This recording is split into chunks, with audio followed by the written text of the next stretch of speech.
자, 그래서 정말 증권가에서 원스토어와 SK실더스의 가치를 이렇게 평가했는지 살펴보니까요. 작년 12월에 나온 NH투자증권의 리포트를 살펴보면요. SK실더스의 가치를 3.3조 원, 그리고 원스토어는 심지어 따로 평가하지 않고 기타 신규 산업에 약 8천억 원으로 평가를 했죠. 원스토어 SK실더스 고평가 논란을 오늘 영상에서 주요 주제로 알아보도록 하겠습니다. 안녕하세요. 주식유치원 야너주의 김파고입니다.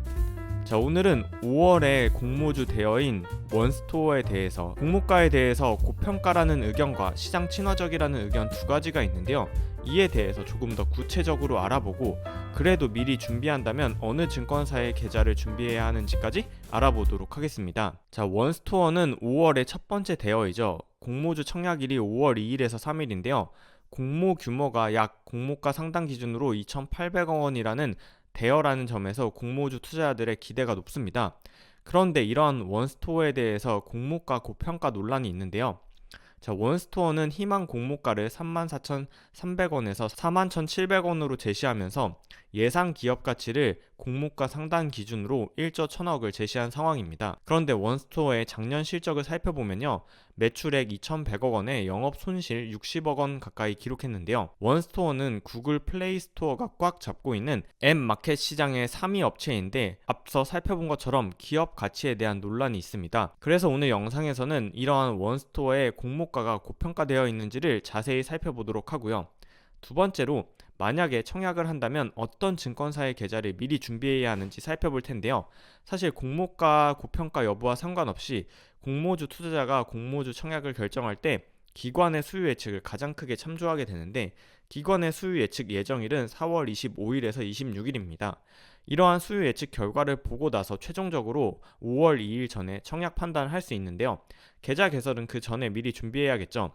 이번 원스토어의 주관사는 총 5개 증권사인데 이 중에서 어느 증권사의 계좌를 미리 준비해두면 좋을지도 영상에서 다루겠습니다. 자, 원스토어가 공모가 고평가 논란이 일어나는 첫 번째 이유는요.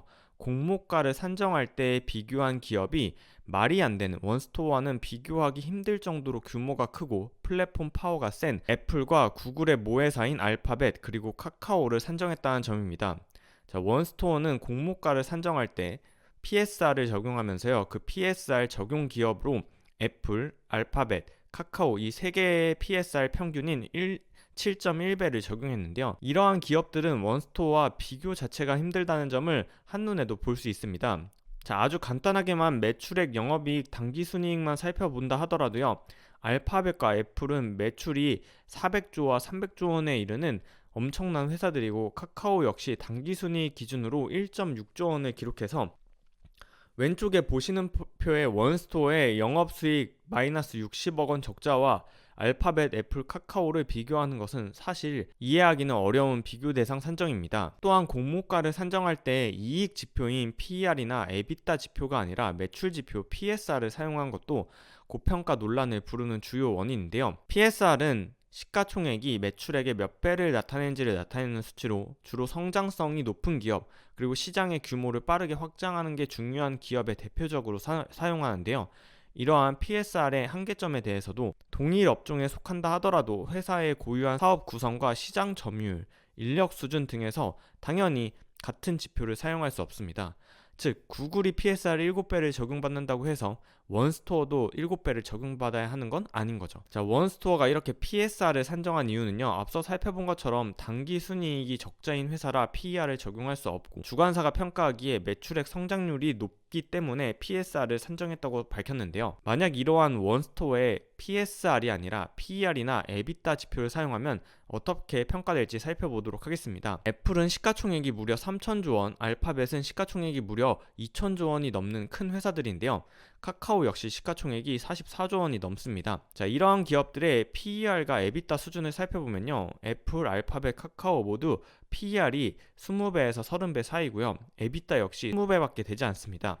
즉 시가총액이 이렇게 큰데도 PER, EBITDA 지표가 그렇게 높지 않은데요. 원스토어를 PER 지표로 평가하기에는 순이익 자체가 나지 않아서 평가할 수가 없고 EBITDA 기준으로 평가를 했을 때는 시가총액이 약 5천억 원이라는 평가가 나옵니다. 즉 원스토어를 PSR을 적용해서 평가했을 때는 시가총액이 평가가액 기준으로 1.5조 원 수준이 나왔는데요. 에비타를 적용하니까 시가총액이 5천억 원밖에 나오지 않아서 PER 또는 에비타를 사용할 수 없고 공모가 고평가 논란이 일어나더라도 PSR을 적용한 거죠. 자, 그럼 원스토어의 가치가 평가를 높이 받으면 받을수록 누가 좋을까요? 바로 원스토어의 최대 주주와 초기 투자자들이겠죠. 자, 원스토어에는 SK스퀘어가 최대 주주이지만 네이버, 그리고 SKS, 키움, 사모투자 합자회사, KT, LG U+, 마이크로소프트와 도이치텔레콤 등이 외부 투자자로 참여했습니다. 이러한 외부 투자자들의 평단은 어떨지 살펴보면 2022년 2월 21일 더벨에 나온 기사의 내용을 살펴보도록 하겠습니다. 자, 원스토어는 2016년부터 2021년까지 총 4번의 외부 투자자를 유치했는데요. 먼저 2016년 4월에 네이버가 주당 평가가액 5,390원을 기준으로 약 300억 원을 투자하면서 지분율 25%를 확보했습니다. 자, 6년 전인 2016년 당시에 원스토어의 기업 가치 평가액이 856억 원이었는데요. 그 다음으로 2019년에 SKS PE 사모펀드에게 주당 평가가액 3만 원을 기준으로 투자 당시 밸류에이션 약 4,700억 원에 1,000억 원을 투자받았고요. 2년 전인 2021년 3월 KT와 LG U+에게 투자 당시 밸류에이션 8,000억 원을 기준으로 260억 원을, 마지막으로 작년 6월에 마이크로소프트와 도이치텔레콤이 투자 당시의 밸류에이션 1조 400억 원을 기준으로 약 160억 원을 투자했습니다. 자, 이렇게 투자 당시의 밸류에이션을 살펴보면요, 작년 3월과 6월에도 8천억 원과 1조 500억 원으로 기업 가치의 밸류에이션이 3개월 만에 조금 달라졌고, 이보다 앞서 2016년에는 800억, 그리고 2019년에는 약 5천억 원으로 평가를 받았던 원스토어입니다. 그렇다면 언론에서는 어떠한 근거를 기준으로 원스토어의 기업 가치를 2조 원이라고 평가를 할까요? 원스토어의 증권 신고서가 제출되고 난 뒤에 언론 보도를 다 살펴보면요, 증권가에서의 판단을 기준으로 원스토어의 기업 가치가 약 2조 원 정도 된다라는 기사를 많이 확인할 수 있습니다. 좌측에는 한국경제신문 기사이고요, 우측에는 서울경제신문 기사인데요. 두 기사 역시 증권가에서 원스토어의 가치를 2조 원으로 평가했다라는 증권사의 평가를 그 근거로 하고 있습니다. 자, 그래서 정말 증권가에서 이렇게 원스토어의 가치를 평가하나 살펴봤는데요. 2022년 1월 17일에 나온 현대차증권의 원스토어 리포트를 살펴보면요, SK스퀘어를 평가할 때 주요 자회사 원스토어의 기업 가치를 PSR 8배를 적용해서 기업 가치 1조 5조 원으로 측정한 걸 확인할 수 있습니다. 자, 두 번째, 작년 12월에 나온 NH투자증권의 원스토어 가치는요, 기타 사업에 포함되어 있고 이를 약 8천억 원으로 평가를 했죠. 지금까지의 내용을 종합해서 저희 아너주의 생각을 말씀드려 보면요, 원스토어는 공모가를 산정할 때에 선정한 비교 기업은 사실 투자자들이 납득하기는 어렵습니다. 애플이나 구글, 카카오와 같이 강력한 경제적 해자를 구축한 플랫폼 기업들의 PSR을 원스토어에 그대로 적용하기는 사실 조금 무리가 있지 않나 싶습니다.